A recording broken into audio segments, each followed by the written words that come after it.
C'est un crève-cœur. Un peu partout, dans les vignes de France, il faut arracher des pieds. La production excède largement la demande.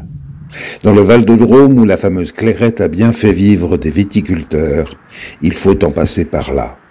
C'est bien sûr un bouleversement pour l'économie de la région, mais il y a aussi une dimension affective.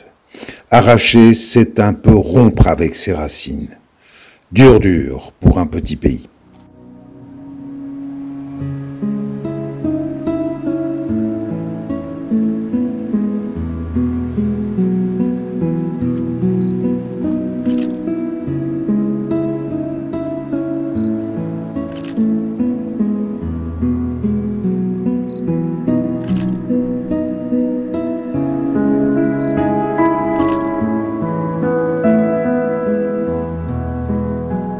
Ça représente la totalité des piquets des vignes qu'on va bientôt arracher. C'est nécessaire de faire, on va dire, le ménage dans les vignes pour que ce soit le plus aisé possible pour arracher. Financièrement, c'est une grosse perte, une très grosse perte, mais où c'est ça? On conserve les vignes, encore quelques mauvaises années, et on consomme notre trésorerie. Donc le choix a été fait, d'autant que à aujourd'hui, dans la famille, il n'y a pas de successeur pour reprendre.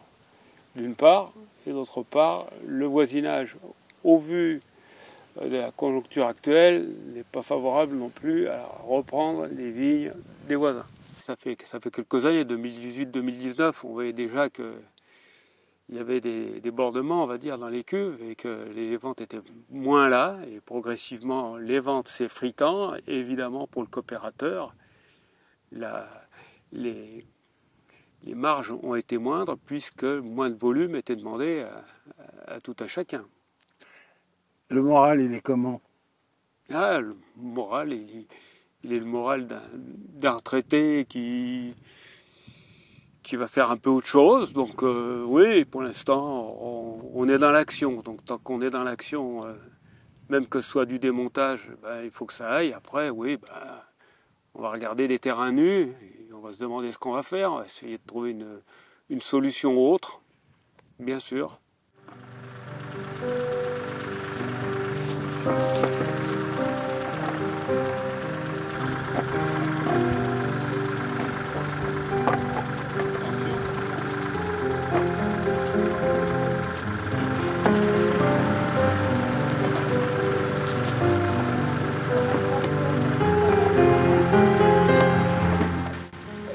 Pas nécessairement fini, mais il a fallu s'adapter. Et puis maintenant, on dit bon, on va en arracher une partie pour souffler aussi, peut-être pour faire autre chose ou poursuivre, mais avec moins de surface.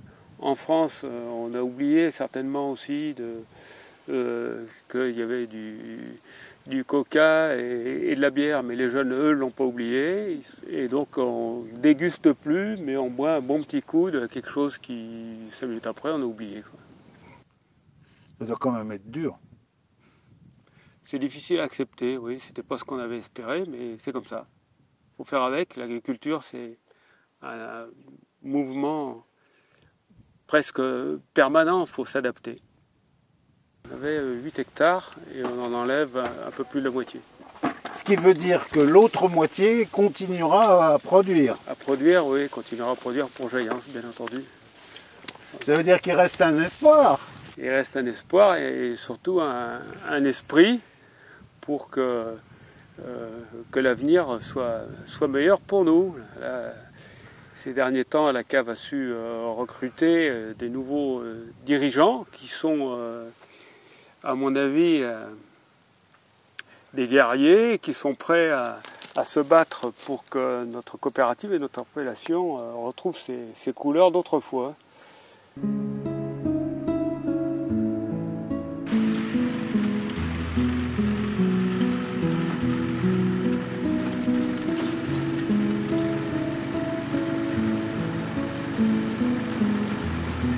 Il y a quelques solutions alternatives, c'est se lancer dans la production pour ceux qui souhaitent et qui ont les capacités de vin blanc, sec ou rouge, sec ou rosé, et qui sont des vins issus de cépages qui ne sont pas nécessairement des cépages de l'appellation. Ce qu'on peut conserver pour ça, c'est les cépages qui ne sont pas aromatiques, donc uniquement la clairette. Le muscat, c'est une toute petite niche commerciale. Donc il faut, pour la clairette, ça fait un excellent vin blanc, mais après il faut élargir sa gamme. Donc ça peut passer par de la syrah, de la mondeuse, d'autres cépages des Côtes-du-Rhône, pourquoi pas. Pour les piquets qui sont encore en état, on va les conserver. Et puis pour le reste, on va les débiter et se chauffer avec.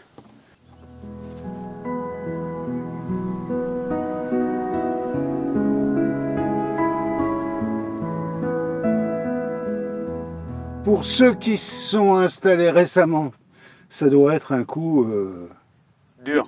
dur. Oui. C'est un coup à pas réussir son installation.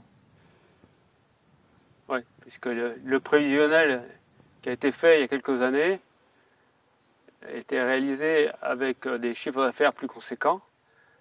Le chiffre d'affaires étant réduit et les charges étant restées globalement les mêmes, il n'y a plus de résultats. Ou trop peu pour... donc certains, aujourd'hui, ont presque l'obligation d'avoir un second métier à l'extérieur de leur exploitation. Ils sont parfois même moins exploitants et plus salariés à l'extérieur.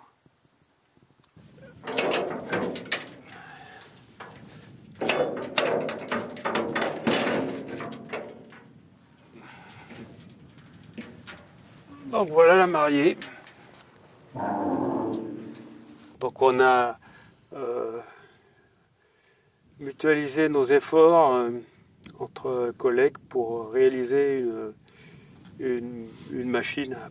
Et donc cette machine elle nous a servi pour enrouler les fils de fer. Donc on a fait des bobines de fils de fer inutilisables.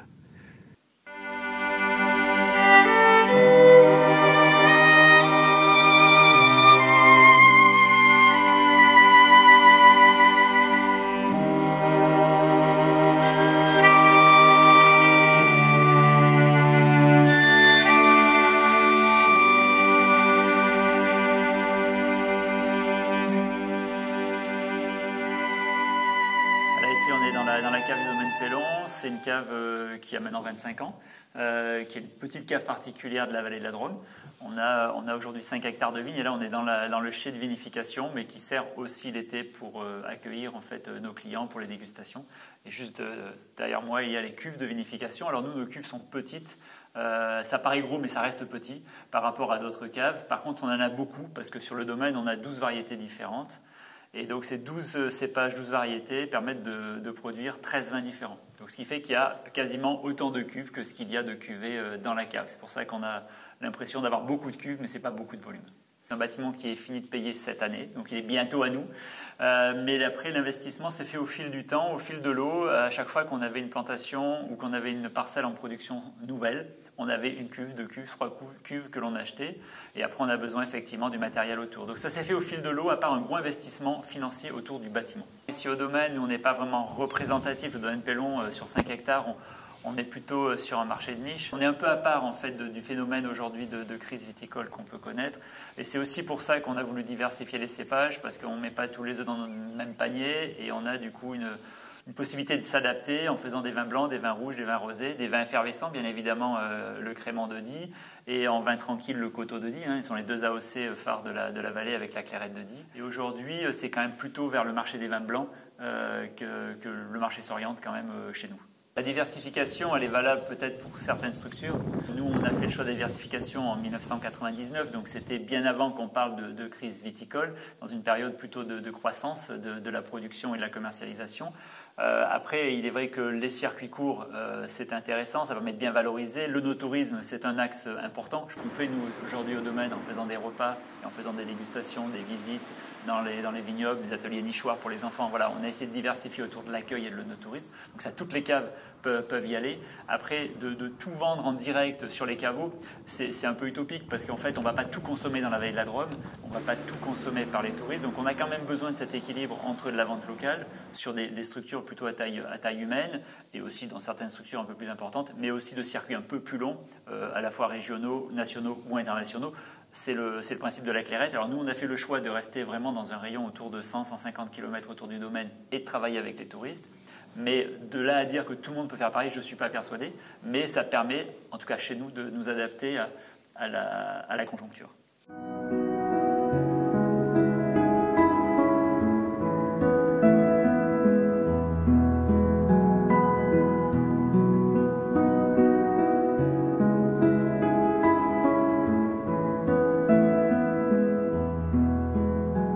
Moi j'ai commencé dans la Clairette en 1984 et à peine arrivé, j'ai connu une première crise des ventes principalement. On sortait d'une décennie des années 70 où il y avait eu énormément de plantations et ces plantations, quand elles se sont mises à produire, les plantations jeunes en général ont des bons rendements.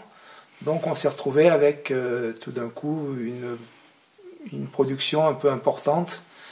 Et en même temps, ça c'était vrai pour l'ensemble des vignobles en France, une croissance très importante à cette époque-là. Et le champagne connaissait aussi une crise.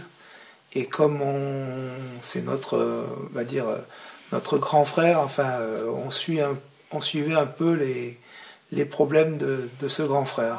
À l'époque, je ne pense pas que des gens devaient changer de métier. Par contre, les conditions étaient dures et je pense qu'elles n'avaient jamais été florissantes avant.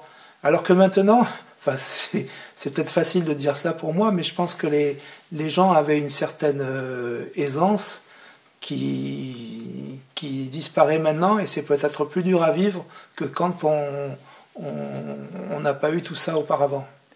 Parce qu'au fond, est-ce qu'on peut dire qu'il y a eu un moment où la Clairette était la potion magique un peu? Oui, on peut voir que dans le Diois, à un moment, la Clairette de Die était vraiment le moteur économique de la région. Et il continue à l'être quand même. Hein.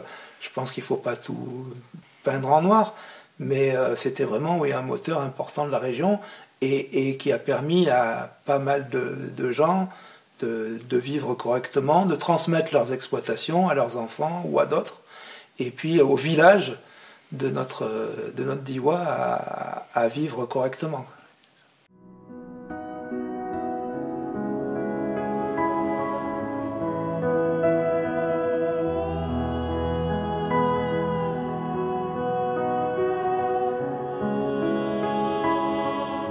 Au début des années 80, on avait des rendements qui avaient été diminués et on baissait les prix tous les ans.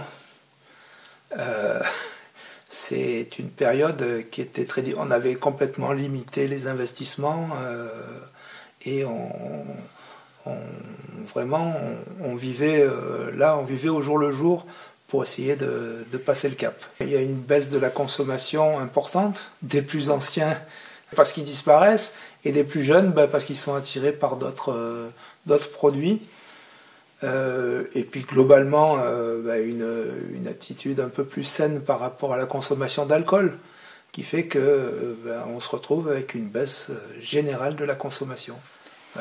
Justement, quand on a eu cette première crise dans les années 80, vous aviez des vins doux, des vins secs, des vins pétillants et non pétillants, donc c'était un peu compliqué. Donc l'idée suite à cette première crise, ça a été aussi d'essayer de régler un peu ces différences de production. Et c'est quelque chose à laquelle on n'est pas tout à fait arrivé. Bon, on a réussi à éliminer la Clairette de Die demi-sec. Le vin tranquille est devenu le Coteau de Die. Et la Clairette de Die, on souhaitait que ça reste la Clairette méthode ancestrale, Clairette tradition, et que le brut soit remplacé par du crément.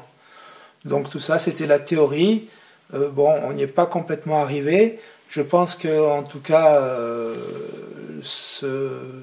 cette redéfinition de la production pourrait aider maintenant les producteurs actuels, notamment s'ils arrivent à passer la Clairette de Die rosée comme ils en avaient eu l'intention et qui avait été arrêté il y a quelques années. Et donc également en développant le crément qui aujourd'hui paraît un des vins qui résiste le mieux à la concurrence et à la baisse de consommation. Alors évidemment, il y a une question par rapport à l'Italie, avec le Prosecco. On ne peut pas s'empêcher de penser que ça veut tout simplement dire que les Italiens savent vendre, quoi. Les Italiens sont très forts, et puis ils ont, de par le monde,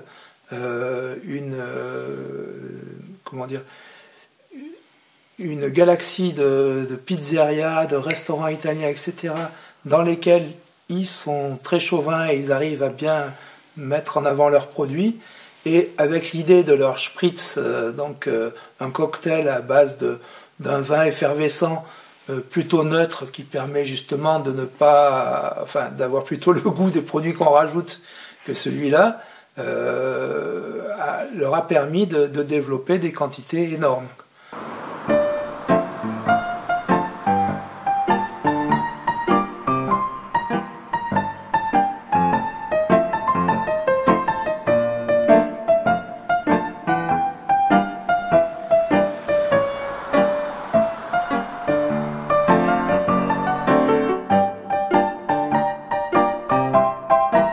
La grande distribution, ils ont des visions plutôt à court terme et les vignerons ont plutôt des visions à long terme parce que quand on plante une vigne, c'est pour 40 ans, 50 ans et la grande distribution, elle veut un résultat dans l'année, quoi.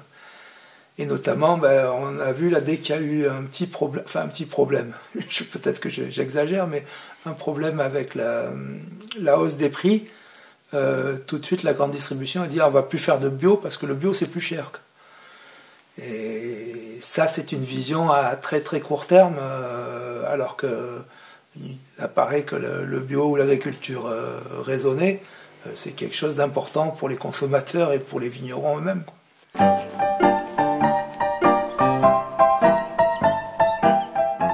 Alors forcément, le moral n'est pas très très bon en ce moment, hein, au niveau des adhérents du syndicat, parce qu'on préfère avoir une vision plus optimiste, mais la réalité c'est qu'effectivement les ventes ne sont pas au rendez-vous, malgré une énergie déployée par l'ensemble des caves qui est très forte. C'est vrai que je voulais quand même souligner qu'il y a beaucoup d'innovation en ce moment dans les caves, ça travaille beaucoup pour améliorer la qualité, améliorer la visibilité de la clairette, mais aujourd'hui on voit que ça ne paye pas encore. On voit un effondrement des consommations sur le vin rouge, donc ça c'est une réalité. En gros la boisson quotidienne n'existe plus et aujourd'hui on est plus sur une boisson à l'apéritif, un vin qui se consomme à l'apéritif ou qui se consomme pendant le moment plutôt de fête, de cocktail, de plaisir.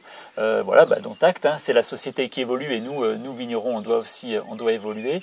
Par contre il y a des signaux importants qui sont que les vins effervescents continuent de progresser. On a un déséquilibre offre-demande, c'est pour ça que dans le vignoble on voit qu'il y a aussi des vignes qui s'arrachent. Alors ce n'est pas les premières vignes qui vont s'arracher dans le vignoble, hein. Il y a eu déjà des évolutions, il y a eu déjà eu des crises viticoles, mais là cette année, sur l'année 2025, on a effectivement un peu moins de 10% du vignoble qui va être arraché pour rééquilibrer en fait la consommation de Clairette de Die avec la production.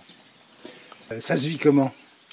Alors pas très bien, pas très bien l'arrachage parce que quelque part c'est un patrimoine viticole, c'est des fois plusieurs générations. Nous sur notre domaine par exemple on a des vignes que mon père a plantées dans les années 70, donc c'est des vignobles qui ont plus de 50 ans, sur lesquels on récolte encore de très belles récoltes et malgré tout on se dit que pour coller avec aujourd'hui le marché il faudra réduire un peu la production sur ces vignes. Donc c'est vrai qu'il y a un côté très, très humain, très sentimental. La viticulture c'est quand même... il y a un affect très important avec nos vignes. Donc les arracher déjà c'est beaucoup de travail parce que mine de rien les piquets, les fils de fer, les souches c'est beaucoup de travail. Et derrière il y a la question de on s'adapte, on arrache les vignes, on réduit notre potentiel, on reste toujours vigneron parce qu'il s'écoule encore 8,5 millions de bouteilles par an de Clairette de Die, donc on n'est pas non plus sur rien, ça pèse. Mais qu'est-ce qu'on fait à la place ? Parce qu'on est dans un vignoble de pente, on est dans un vignoble qui est quand même sur des secteurs un peu faibles en production. Généralement, si on a des vignes, c'est pas des terres où on va mettre des courges, hein, c'est pas des terres à maraîchage. Donc les rendements, si on fait du blé, ils sont très faibles. Donc c'est vrai que la question derrière, c'est si on arrache une centaine d'hectares de vignes, donc moins de 10% de la production, qu'est-ce qu'on fait à la place? Aujourd'hui, on n'a pas toutes les réponses. Alors l'élevage, c'est une partie. Les plantes aromatiques, on voit les difficultés aussi. C'est peut-être pas aujourd'hui la solution. Un peu de céréales. Mais c'est vrai qu'il y a un risque quand même à un enfrichement un peu plus important du paysage. Et qui dit aussi enfrichement dit un changement du paysage. Et donc là aussi, la variable no touristique qui est liée à nos paysages, à nos forêts, à nos vignes, va changer un petit peu. Donc il y a quand même ce côté paysage qui risque d'être un peu modifié, mais pas complètement parce qu'il reste encore 1500 hectares de vignes sur les 1650 aujourd'hui du vignoble.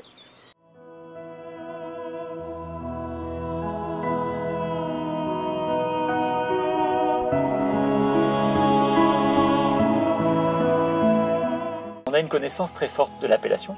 On connaît, mais on n'a pas forcément goûté, et on n'a pas forcément goûté récemment. Et donc on reste peut-être sur des a priori, on reste sur des ressentis.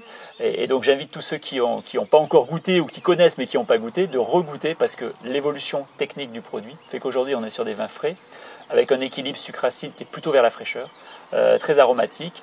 Et puis aujourd'hui c'est quand même aussi une grande tendance de ce qu'on appelle le low alcool, c'est-à-dire avec peu d'alcool dans les vins. La Clairette de Die fait que 8 degrés. Donc en fait on a aussi pas mal de critères d'aromatique, peu alcoolisé, fraîcheur, effervescence. On voit que c'est encore un marché porteur. Donc du coup, on a les bons ingrédients, on a la connaissance, mais par contre, effectivement, ce qui manque encore derrière, c'est l'acte d'achat.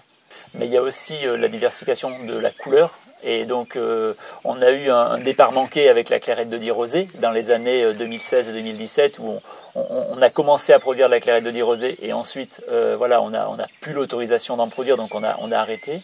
On a redéposé en 2025 un cahier des charges pour refaire de la Clairette de Die rosée et on espère bien que d'ici 2 ans, on pourra commercialiser les premières bouteilles. Donc, ce qui veut dire qu'il y a aussi quand même des projets, qu'il y a aussi des diversifications et on sait qu'une couleur rosée, dans une appellation, c'est à peu près 10% de ventes additionnelles. C'est pas en moins, c'est des ventes additionnelles le rosé. Et 10% en gros, c'est ce qu'on va arracher. Donc on se dit que voilà, il va y avoir un nouvel équilibre qui va se créer si on arrive au bout du projet rosé. Dans 2-3 ans, on va de nouveau redonner un peu de souffle aux exploitations.